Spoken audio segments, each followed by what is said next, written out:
3일 저녁에 주와 함께 더불어 말씀을 듣고 교통하며 성도와 함께 기도하기로 모이신 여러분을 주의 이름으로 축복합니다. 11장 우리 마지막 장 데라의 족보가 쭉 나오죠. 아브라함의 아브라함의 아비가 누구이고 그 다음에 아내는 누구이며 또 12장부터 우리가 알고 있는 롯 등장 인물들에 대한 약간의 소개가 나옵니다. 11장 27절부터 32절까지 나와 있는 이 내용은 12장으로 이어지는 대목 속에서 중간다리 역할을 하지요. 굉장히 아름다운 모습의 부르심입니다. 우선 생각해 보세요. 일단 아브라함과 사레와 그 다음에 롯, 데라, 아버지 데라 등등 쭉 나오고 있는 내용들의 인물들을 보게 되면 일단 어둠이 짙게 갈려 있죠. 우선 데라에 대해서 생각해 보게 되면 데라는 여호수아서 24장 2절에 얘기한 대로 데라를 가리켜서 여호수아서 뭐라고 말하냐면 옛적에 너희 이 조상 곧 아브라함의 아버지 나홀의 아버지 데라가 강 저쪽에 거주하여 누구를 섬겼다? 다른 신들을 섬겼다 이렇게 말합니다.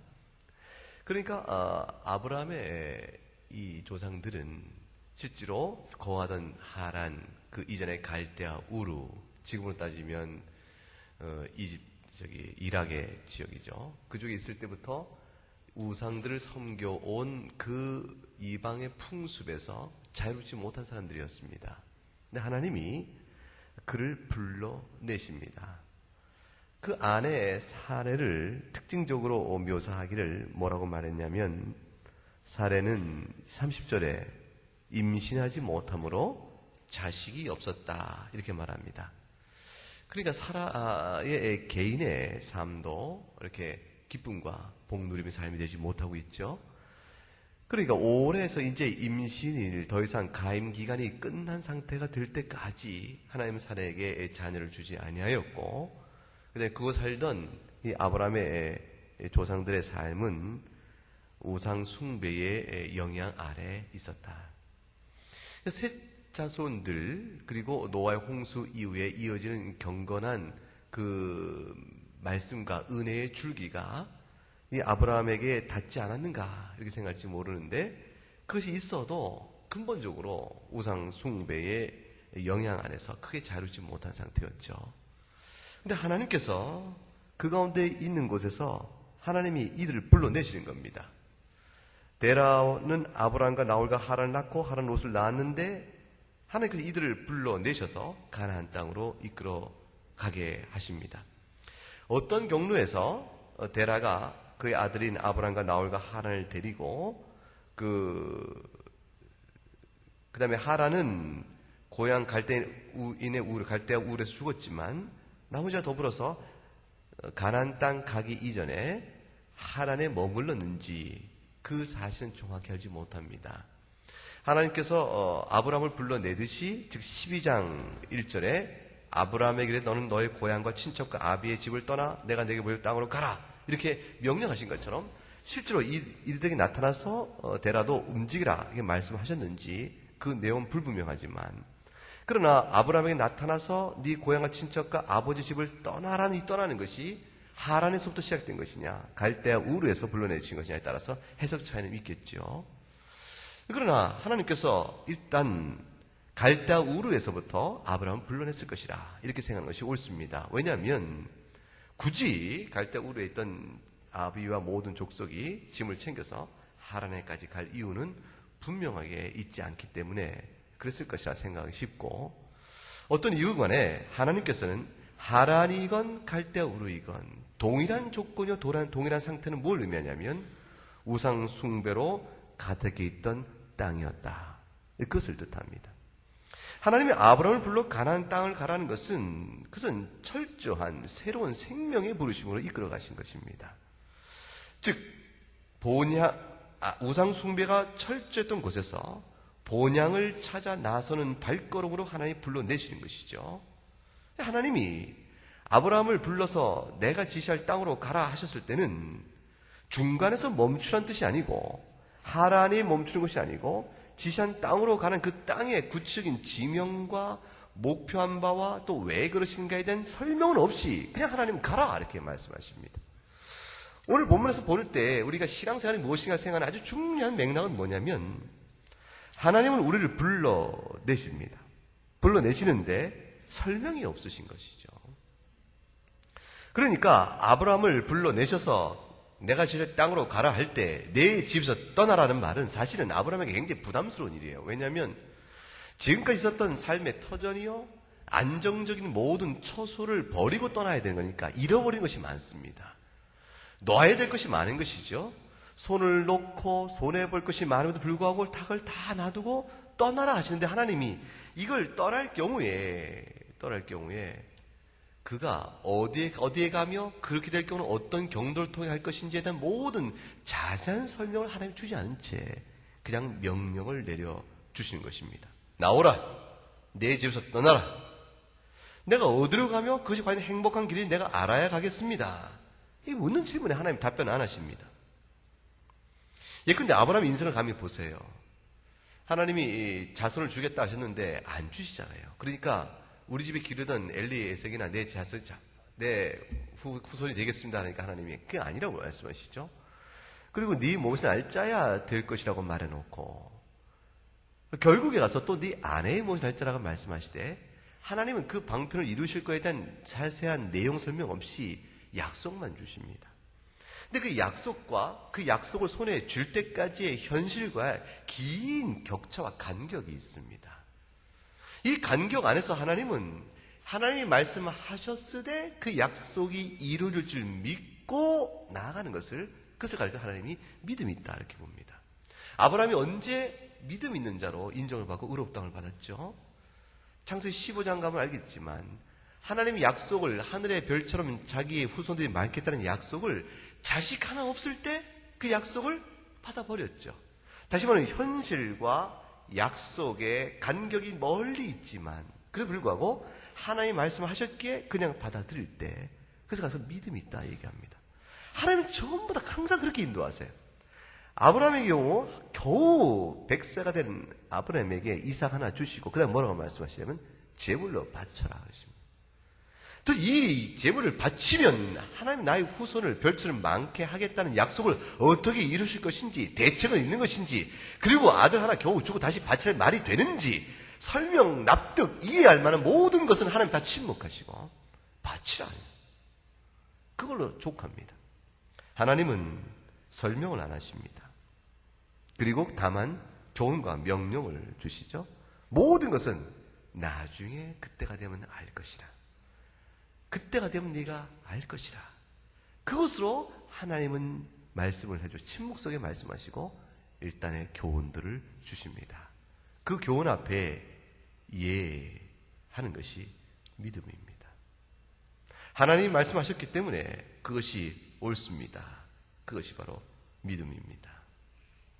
히브리서 11장 8절에 그 사실을 가리켜서 믿음의 조상건대 아브라함을 놓고 말하기를 모든 일가 친척을 떠나 그 다음 한 말이 있어요. 갈 바를 알지 못한 채 떠났다. 갈 바를 알지 못한 채가 이 가로에 있는 굉장히 중요하죠. 갈 바를 알고 왜 그런지를 알고 그렇기 때문에 어떻게 되는지 다 알고 행하는 것은 믿음이 아니라는 것이죠. 그건 뭐예요? 이성적인 판단이죠. 이치가 그러니까 그런 것이고 옳으니까 하는 것이 이렇게 내가 따지는 것이죠. 그 확률이 높고 약속되어 있는 것이죠. 경위를 다 보니까 하는 것은 그거는 믿음이라 말하지 않습니다. 믿음은 하나님의 주권과 권능 안에서 주께서 말씀하셨으니 그리 될 줄 내가 그 다음에 뭡니까? 믿나이다는 것처럼 그것은 믿음의 내용이 나옵니다. 믿음은 하나님의 인격성에 대한 철저한 신뢰이기 때문에 그 하나님이 내게 무엇을 말씀하시든 그것은 하나님과 나의 인격적 관계 안에서 사랑의 말씀이요 모든 지혜의 말씀이요 하나님이 선하신 말씀임에 내가 받을 만한 것이다 고백할 때 믿음이 있다 얘기합니다. 사람 사이도 마찬가지죠. 신뢰관계 있을 때 내가 어떤 말을 주니까 약속을 주니까 상대방이 내 약속을 말을 못 믿어서 그 말을 어떻게 믿냐 이렇게 다가올 때 하는 말은 뭐예요? 너 나를 못 믿어 라고 묻죠. 결국 뭐냐면 인격관계로 들어가는 것입니다. 하나님의 믿음이란 것은 인격관계입니다. 믿음이란 것은 하나님이 하나님이심으로 그가 말씀하신 내게 주는 모든 것은 옳습니다. 왜 옳으냐를 따지지 않죠.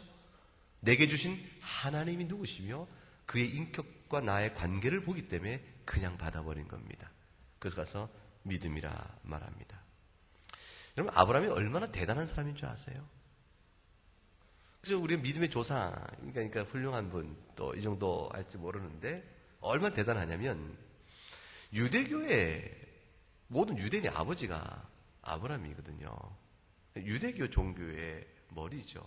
근데 이슬람교는 그 조상의 머리를 어디까지 가요? 결국 아브라함이거든요. 그러니까 기독교 신앙의 믿음의 조상이 누구예요? 아브라함이죠.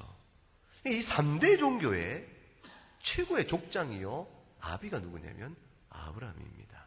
아브라함을 빼놓으면 이슬람과 중동을 이해할 수 없는 것이고, 아브라함 빼놓으면 유대의 이스라엘을 이해할 수 없는 것이, 아브라함 빼놓으면 기독교를 이해하지 못하게 되어지니까 결국 아브라함의 존재는 이 땅의 역사상 존재했던 인물 중에 가장 큰 인물 중에 하나인 사람입니다.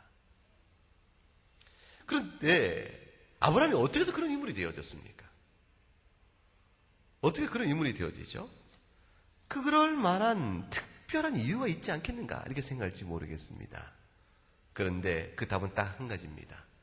아브라함이 어떻게 역사상 그런 위치에 있는 인물이 되었을까요? 답은 딱 한 가지. 무엇이죠? 하나님이 그를 불러냈다는 거예요. 하나님의 부르심 하나가 유일한 답입니다. 하나님이 갈 때 우르여 하란에서 조상하던 습관대로 귀신을 섬기고 하나님 앞에 나가는 참된 믿음의 약속들을 이미 모르고 있을 때, 우리가 알고 있는 복음의 약속이라는 것은 사실 어디서부터 생생해지냐면 창세기 12장부터 본격적으로 그 내용이 분명하게 드러납니다. 아브라함에게 주어진 이 축복의 내용부터 시작되어서 약속의 자녀인 이삭을 주시고 그 이삭으로부터 야곱이 나오고 야곱이 12지파를 형성하는 이스라엘 전체 민족의 구성 안에서 주신 약속들 하나하나가 복음의 약속을 실제 역사 속에서 드리워지고 구체적으로 보여주기 시작하니 결국 아브라함은 우리 신앙의 전부라고 말할 수 있고 시작의 초점을 말할 수 있습니다. 근데 아브라함이 이렇게 되는 데는 아브라함이 뭔가 특별하게 부른 것이 아니고, 따라서 아브라함이 이 부름을 받기 이전에 아브라함도 어둠 속에 있었던 자라 그 말이죠. 또 아브라함이 하나님이 부르실 만한 특별한 조건을 가져서 부른 것이 아니고 하나님이 아브라함을 부르시니 아브라함은 그다음부터 뭐가 되어지죠? 특별한 사람으로 바뀌어져 갑니다. 우리도 다 똑같습니다. 예수 그리스도 안에서 하나님 우리를 택하여 부르시니 그다음부터 우리가 그 부르심 안에서 특별한 의미를 갖는 인생들을 시작하게 되어지는 것이고, 우리가 하나님 앞에 의미 있는 존재가 되었음에 하나님 우리를 부르신 것이 결코 아니라는 사실을 잘 기억해 두어야 합니다. 즉 12장 이전의 아브라함은 아무것도 아닌 존재입니다. 하나님의 부름받은 그 후부터 아브라함은 특별한 사람으로 그 위치와 자격과 의미가 바뀌어져 갑니다. 로마서 9장 11절에 이런 말씀이 나오죠. 그 자식들이 아직 나지도 아니하고 무슨 선이나 악을 행하지도 아니한 때에 택하심을 따라 되는 하나님의 뜻이 행위로 말미암지 않고 오직 부르시는 이에게로 말미암게 하려 하사. 하나님께서 말씀하시기를 자식들 아직 낳기도 이전에 야곱과 에서를 가리켜 말하는데, 인생을 시작하기도 이전에 선이나 악을 행하기도 이전에 하나님 이미 뜻을 세워 그를 불러냈다. 디모데후서 1장 9절에 가게 되면 그 뜻은 영원한 때 이전부터 불렀다고 되어 있습니다. 하나님이 창세 전에 이미 한 사람 한 사람을 택하여 부르시고 그 부르심은 우리의 행위대로 한 것이 아니고 오직 자기의 뜻대로 되어진 것이라고 명확하게 설명해 놓습니다. 아브라함을 부르신 것도 마찬가지죠. 하나님이 영원한 창세 전에 계획이 있어서 12장 1절에 너는 너의 고향과 친척과 아비의 집을 떠나 내가 너에게 보여줄 땅으로 가라고 말씀합니다. 즉 하나님은 이 복의 부르심을 따라서 아브라함을 불렀는데, 아브라함이 이 말씀을 듣고 가나안 땅으로 옮겨오는 경로를 생각해 보세요. 그리고 삶의 그 하루하루를 생각해 보세요.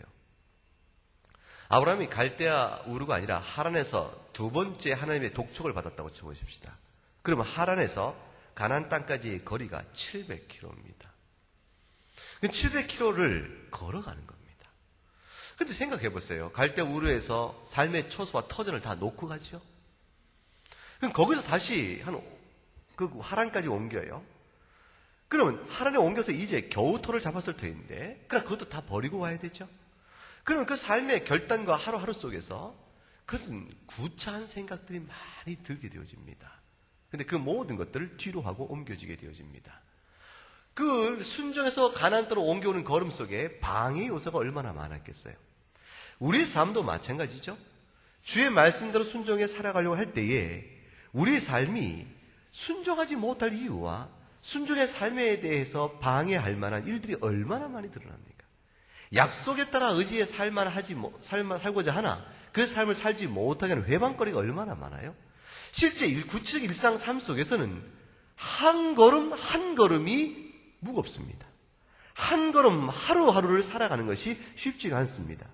그런데 아브라함이 그 가나안 땅까지 하란에서 자기 아내를 데리고 자식도 없이 터덕터덕 걸어 내려올 때 그 걸음은 사람 볼 때는 사막 같은 인생이요, 고단한 인생이요, 힘든 인생 걸음인데 하나님 보실 때는 영원전에 세우신 자기 뜻의 실현의 과정인 거예요.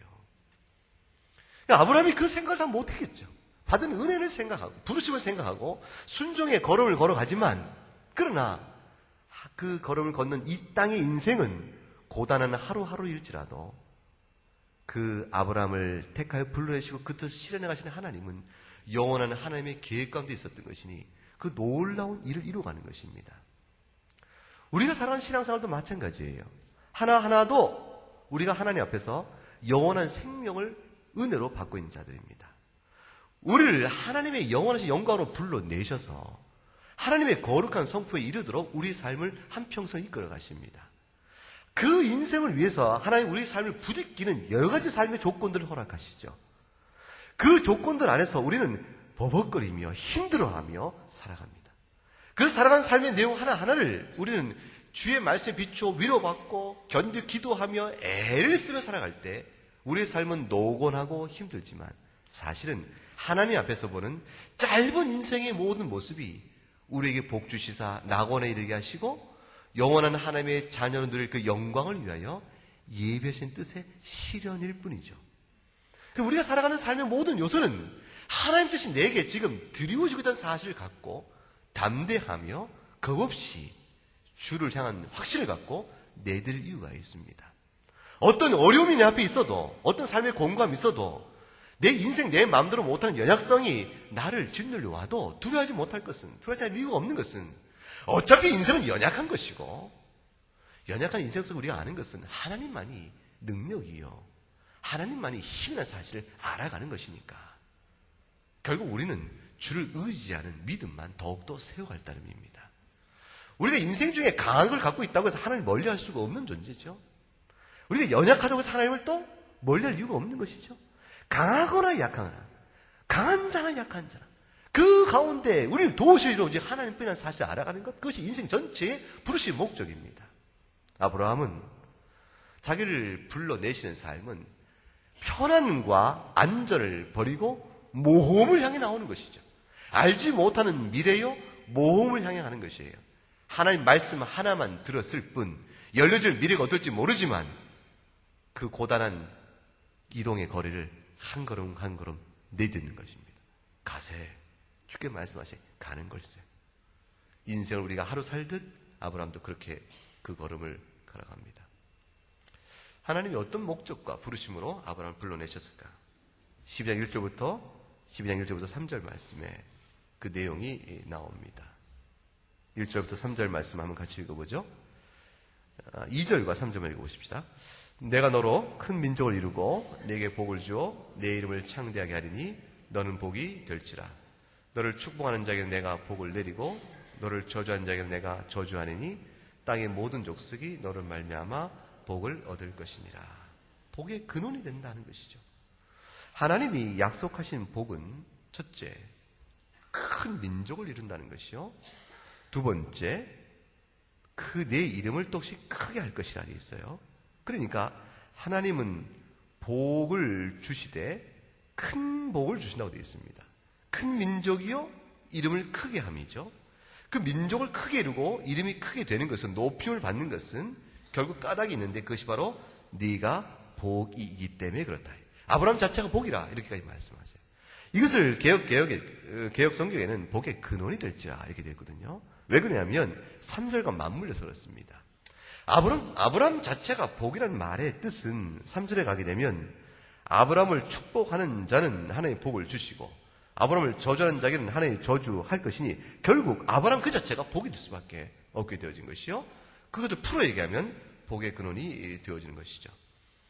아브라함이 피조물에 불과한데 어떻게 복 자체가 되어질 것이며 복의 근원이 되겠습니까? 그것은 아브라함과 함께하는 하나님의 약속 때문에 그렇죠. 하나님이 아브라함과 있으니 아브라함을 축복하면 하나님이 그로 인해서 복을 내리고, 아브라함을 저주하면 그로 인해 하나님이 저를 저주하니 아브라함 자체로 인하여 하나님의 복이 반사되어 나간다고 말씀합니다. 이렇게 세워진 것은 하나님 나라를 세워가는 그 핵심의 모퉁이 돌이 아브라함을 설명하죠. 왜냐하면 2절에 내가 너로 큰 민족을 이루고 너에게 복을 줘 내 이름을 창대케 하고 너를 복이 되게 할 것이라는 이 모든 일의 주체는 누굽니까? 하나님이거든요. 이게 반복된 주어가 있죠. 내가 너를 큰 민족 이루게 할 것이요, 내가 너에게 복을 줄 것이요, 내가 너에게 이름을 창대할 것이요, 내가 너를 복이 되도록 만들 것이라. 철저한 하나님의 주권적 섭리에 대한 강조가 그 속에 담겨져 있어요. 이것은 하나님이 세우시는 하나님 나라의 성격을 의미합니다. 내가 이제 아브라함을 통하여 내 나라를 세울 것인데, 이 내 나라는 영원한 나라요, 이 나라의 속함이 참 복이라. 이 복 때문에 역사적 기원이요 시초를 아브라함을 통해 준 약속을 통해 이룰 것이니, 이 아브라함이 준 약속의 참된 실체는 예수 그리스도를 통해 이룰 것이라. 그러므로 예수 그리스도를 통해 이루는 하나님 나라, 그 그리스도를 통해 이루는 하나님 나라의 모퉁이 돌이 예수 그리스도인데, 그 약속의 시작을 아브라함부터 향하니 아브라함이 곧 복의 근원의 자리에 놓이게 되는 것입니다. 아브라함은 그러므로 인해서 예수 그리스도의 예표성을 갖는다, 이렇게 말할 수가 있습니다. 예수를 기리면 복을 받고 예수를 저주하면 멸망합니다. 그래서 예수님의 계보를 따질 때 제일 처음에 누구부터 나와요? 아브라함과 다윗의 후손 예수 그리스도다. 물론 원래 원하는 다윗이 먼저입니다. 그러나 그리스도의 계보의 후손을, 예수 그리스도의 계보를 어디까지 거슬러 올라갑니까? 아브라함이 역사적 약속의 시초가 되어집니다. 이것은 아브라함 개인의 부르심이 아니고 아브라함과 함께하는 모든 그리스도에 있는 자에 대한 부르심입니다. 이 창세기 2장의 아브라함의 불러내심은 에덴 동산의 회복을 의미합니다. 그래서 11장의 27절 시작한 족보와 12장 1절부터 3절까지 나온 내용은 그대로 비추면 사망의 심판에서 생명의 심판으로 옮겨짐을 의미합니다. 조상이 우상을 숭배하던 그 터에서 아브라함 하나님의 호의와 은혜로 은혜의 약속 안에 들어오게 되어졌으며, 은혜의 약속 안에서 더군다나 아비가 되어지는 것입니다. 이제 이 모든 약속의 은혜를 생각하면서 이사야 51장 한번 열어보세요. 한번 찾아보세요. 이사야 51장.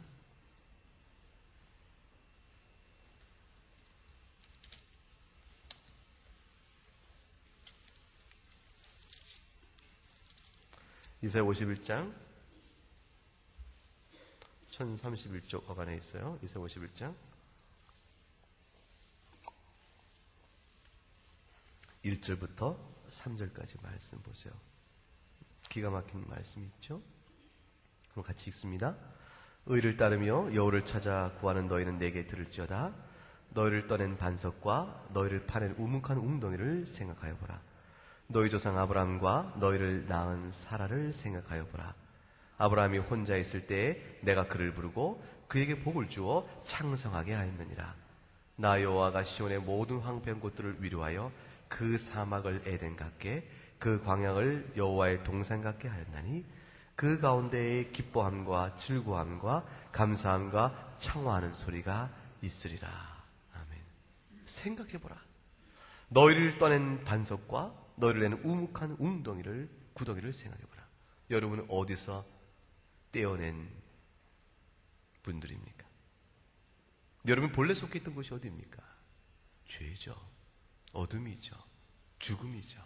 사망 권세입니다.